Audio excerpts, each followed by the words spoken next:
Baik, Assalamualaikum warahmatullahi wabarakatuh. Sebelumnya perkenalkan, saya Muhammad Rizkan Purnama, mahasiswa perikanan laut tropis dengan nomor NP Mahir 040. Di sini saya akan mempresentasikan hasil kajian saya yang berjudul Efektivitas Pengelolaan dan Konservasi Terumbu Karang di Sulat Gili Lawang, Lombok. Nah, pada presentasi ini membahas efektivitas pengelolaan dan konservasi terumbu karang di kawasan konservasi Sulat Gili Lawang, Lombok. Nah, studi ini merupakan bagian dari tugas akhir semester konservasi laut di Universitas Padjadjaran.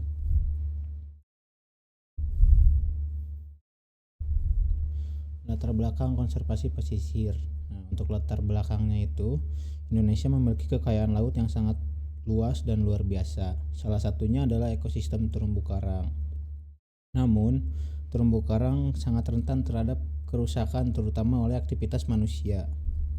Nah, Gili Sulat dan Gili Lawang adalah kawasan konservasi laut yang menyimpan keanekaragaman hayati tinggi, tetapi kini menghadapi tekanan lingkungan dan manusia. Perlindungan sumber daya alam pesisir dan laut sangat mendesak karena ekosistem rentan menghadapi tekanan. Nah, kemudian pembentukan kawasan konservasi laut di wilayah ekologi khas, nah seperti Gili Sulat dan Gili Lawang di Lombok Timur ini menjadi pendekatan penting dan menjadi inisiatif konservasi ini itu dimulai sejak akhir tahun 2003 melalui program COOFIS. Jadi yang pertama memulai konservasi di Pulau Gili Sulat dan Gili Lawang Lombok ini adalah program COOFIS ini. Nah, kemudian kekayaan apa sih yang ada di ekosistem Gili Sulat dan Gili Lawang ini? Gili Sulat dan Gili Lawang adalah gugusan pulau kecil tak berpenghuni dengan kekayaan ekosistem pesisir yang luar biasa. Kawasan ini memiliki 3 ekosistem utama yang saling berinteraksi. Yang pertama itu ada hutan mangrove, yang kedua itu ada padang lamun, dan yang ketiga itu ada terumbu karang. Gili Sulat memiliki 641,63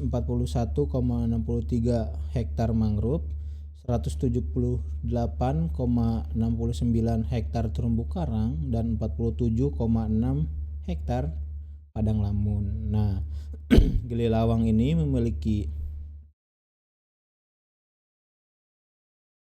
keanekaragaman hayati tinggi dan potensi ekowisata yang menjadikan kawasan ini strategis untuk konservasi dan pemanfaatan keberlanjutan.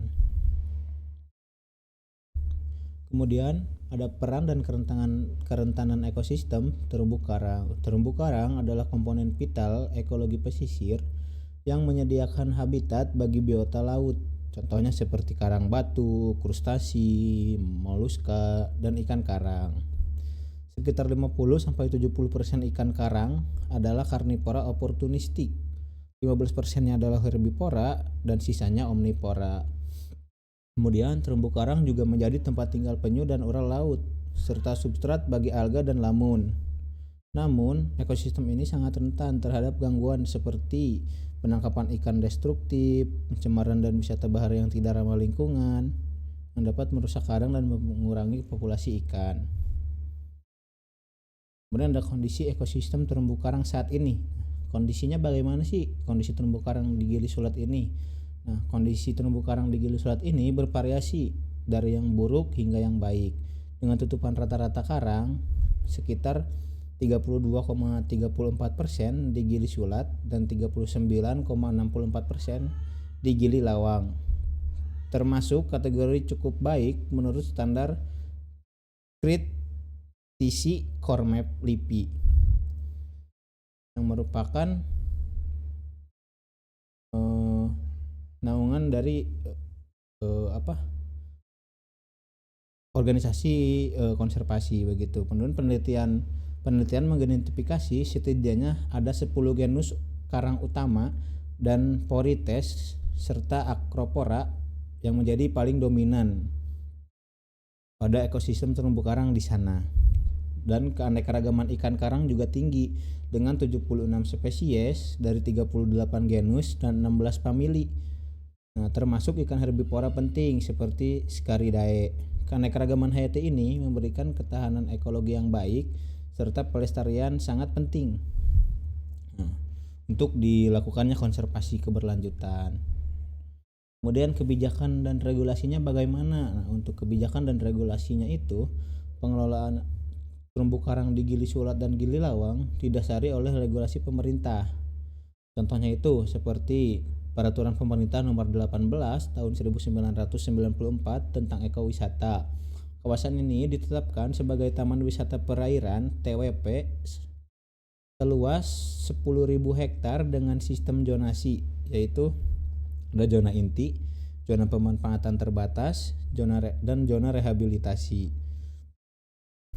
di mana setiap zonanya ini memiliki fungsi dan kegunaan yang berbeda. Nah, kemudian pengelolaan ini melibatkan masyarakat lokal juga dan diperkuat oleh PTD KKLD.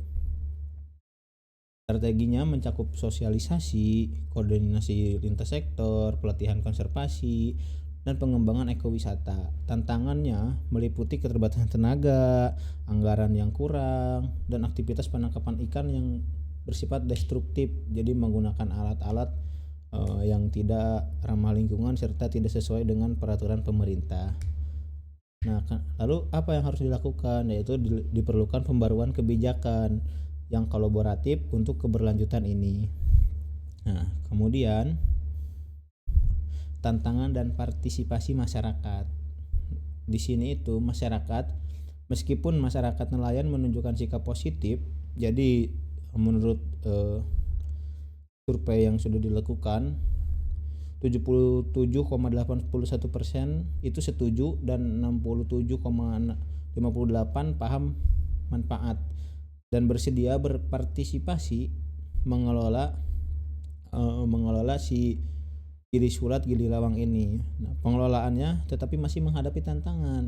Yang pertama itu keterbatasan sumber daya konservasi seperti yang tadi disebutkan, kemudian ada anggaran juga, dan ketergantungan pada kebijakan pusat yang menjadi hambatan.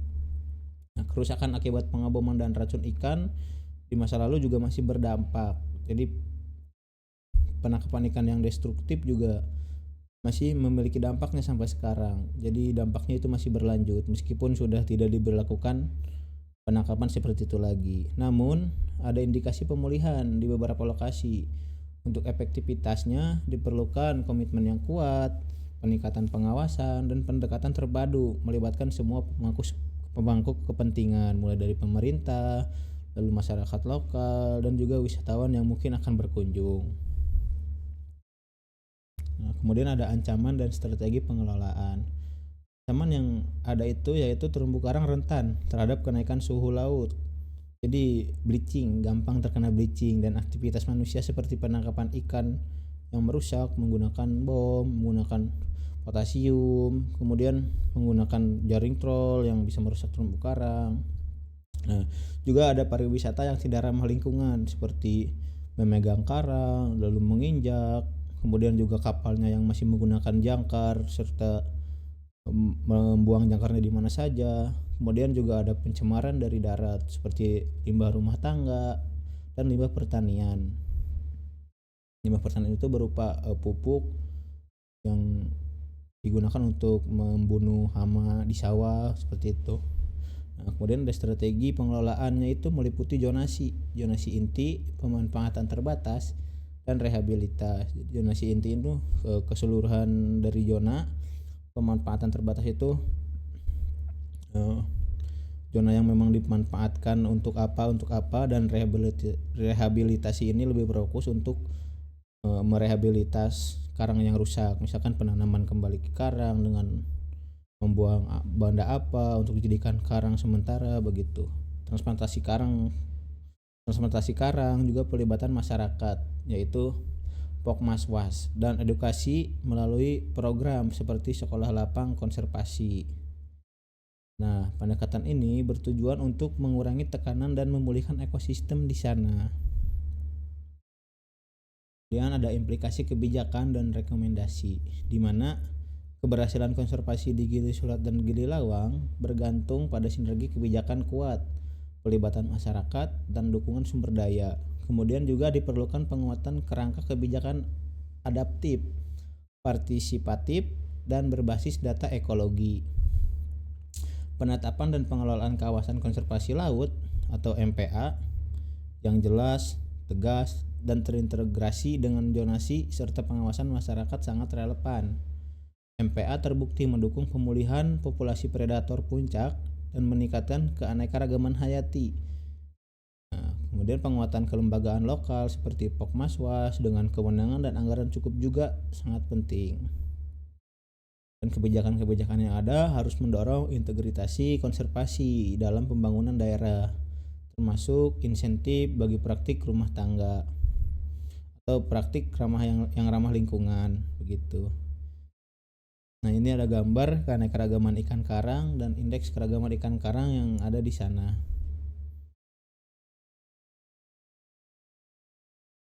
Lalu apa sih kesimpulan dan sarannya? Nah, kesimpulan dan saran yang bisa saya berikan adalah kondisi terumbu karang di Gili Surat dan Gili Lawang umumnya sedang dengan keanekaragaman ikan yang cukup tinggi, dan ancaman utama yang sangat-sangat kritis itu berasal dari faktor ilmiah, itu pemutihan atau bleaching pada karang, dan antropogenik yaitu penangkapan yang merusak, pencemaran, wisata yang tidak terkendali.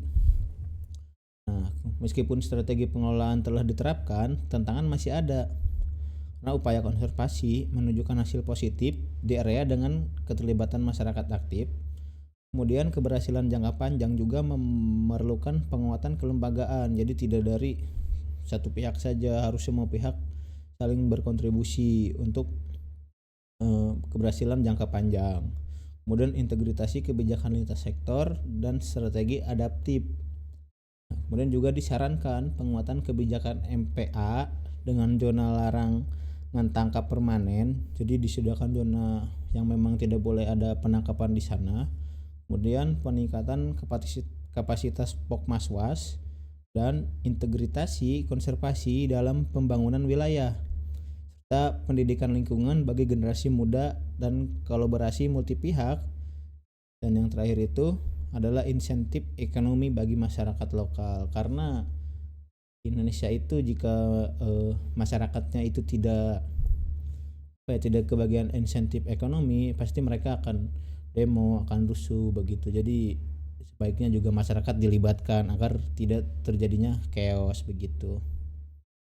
Mungkin dicukupkan segitu untuk presentasi yang bisa saya sampaikan. Atas waktu dan mohon maaf apabila ada salah kata. Terima kasih. Wassalamualaikum warahmatullahi wabarakatuh.